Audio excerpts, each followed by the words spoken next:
안녕하세요. 분당 반려동물 암센터 임윤지 원장입니다.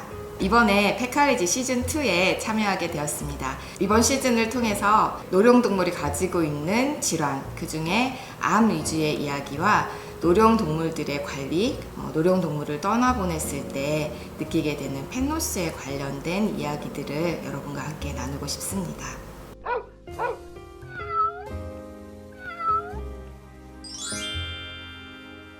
노령견이라고 네이버에 치면 7살 이상 노령견으로 나오더라고요. 제가 만나는 노령견 그러면 기본적으로 12살 이상 정도가 노령에 해당하지 않나라고 생각을 합니다. 우선 10살 미만의 노령성 질환이 시작되는 경우들은 흔하지는 않고요. 현재 이제 관리를 잘하고 계시기 때문에 예전에 10년 전에는 7살이면 노령이었을 것 같고 10살을 넘기는 아이들이 드물었던 게 사실인데 현재는 평균 수명이 한 15살 전후 정도? 경기권, 수도권을 중심으로 했을 때 그 정도이기 때문에 노령이라고 하려면 최소한 10살 이상 12살 정도가 아닐까라고 생각합니다.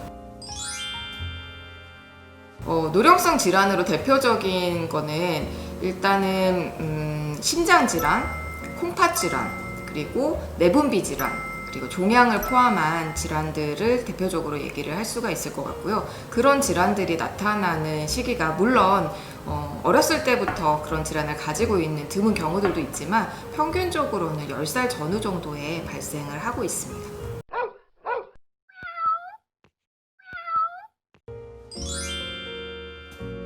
모든 노령 환자들은 동일한데요. 4가지를 케어를 해줘야 돼요. 첫 번째, 통증을 느끼지 않게 관리를 해줘야 된다. 두 번째, 배고프지 않게 관리를 해줘야 된다.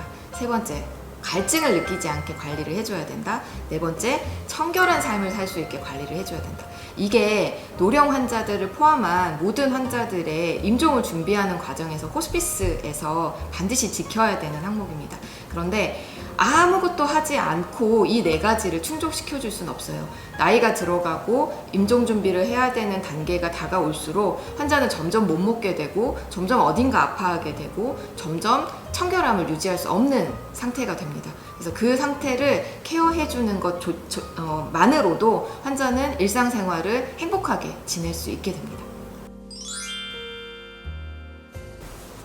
노령 환자들의 사망 원인을 따져봤을 때 가장 상위에 있는 게 암 환자입니다. 그래서 전체 노령 환자들의 절반 정도가 암에 관련된 질환으로 사망을 하는 걸로 알려져 있고요. 그 다음 순위가 심혈관계 질환, 그 다음이 콩팥 질환, 그 다음이 내분비 질환, 이런 식으로 나누어져 있습니다.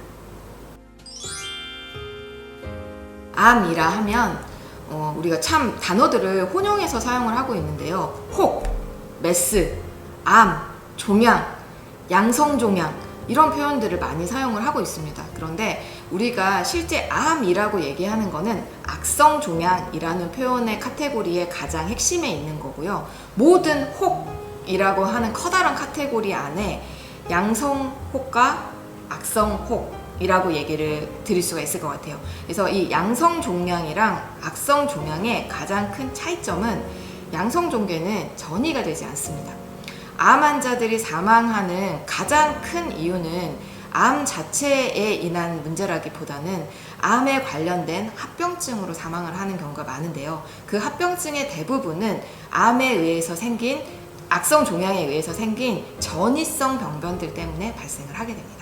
그래서 가장 큰 차이점은 악성종양, 우리가 캔서, 암이라고 불리우는 거는 대부분 100% 전이를 유발하는 종양이다 라는 거고 전이 때문에 사망을 하게 되는 질환입니다. 여기에서 원발암이라는 표현과 전이암이라는 표현이 있는데요. 이것도 좀 많이 헷갈리실 수가 있어요. 원발암이라고 하는 거는 예를 들어 제가 피부에 혹이 생겼고 이게 암으로 진단이 되었습니다. 그러면 이 부분을 원발암이라고 표현을 합니다.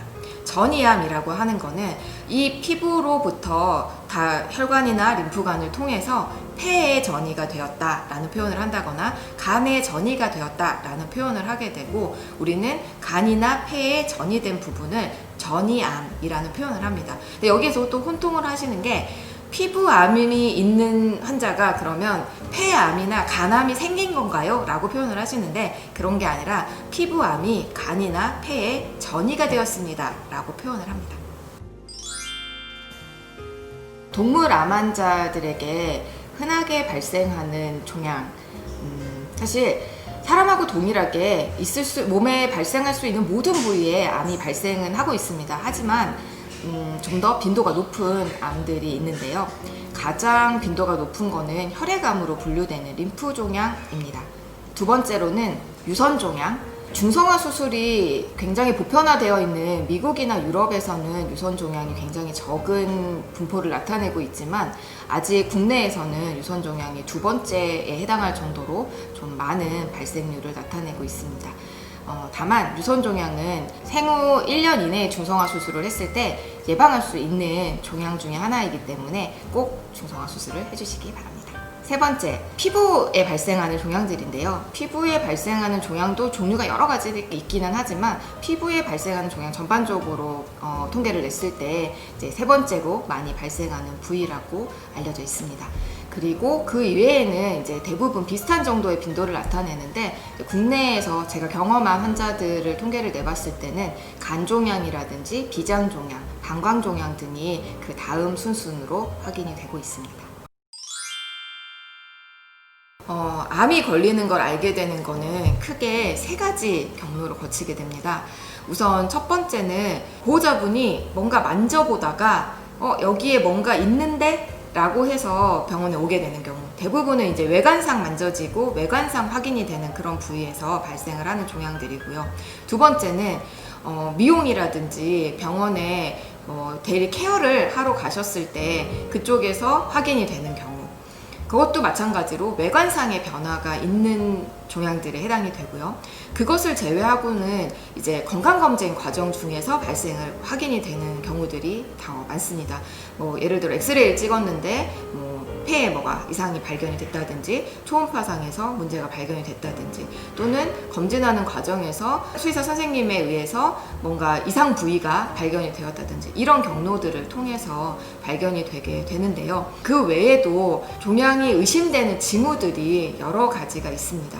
네, 그거 역시도 이제 체표면에서 보이는 외관상으로 보이는 질환들이 대부분인데 제가 이제 중점적으로 얘기 드리는 거는 크게 세 가지가 있습니다.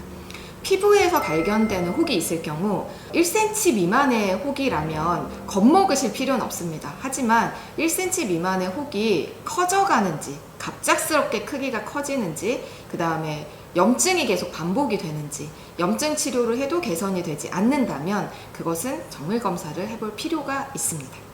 두 번째, 체중 감소가 있는 경우 체중 감소가 5kg이던 애가 50g 빠졌어요. 이런 정도의 문제가 아니라 최소한 5% 이상의 체중 감소가 지속적으로 말라간다고 생각이 되신다면 그거는 뭔가 문제점을 확인을 해야 된다라고 생각을 하셔야 되고요.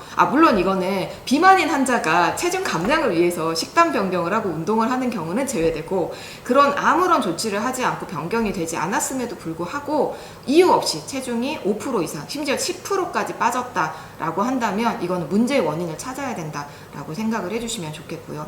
또 마지막으로 반복되는 염증, 예를 들어 콧물이 나는데 치료를 받았을 때 예전에는 그게 잘 콧물이 없어졌는데 이번에는 계속 코피까지 나면서 개선이 안 된다. 또 예를 들어 소화기 증상, 구토설사를 했는데 그게 이전에는 약을 먹으면 잘 회복이 됐는데 이번에는 약을 먹어도 동일하게 회복이 되지 않고 계속 반복된다. 또는 방광염이 계속해서 반복된다. 이런 어떤 특정 질환 부위에 염증이 이전하고 다르게 개선되지 않고 지속적으로 반복이 된다면 그 부분에 뭔가 문제가 있지 않은지 반드시 정밀 검사를 추천을 드립니다.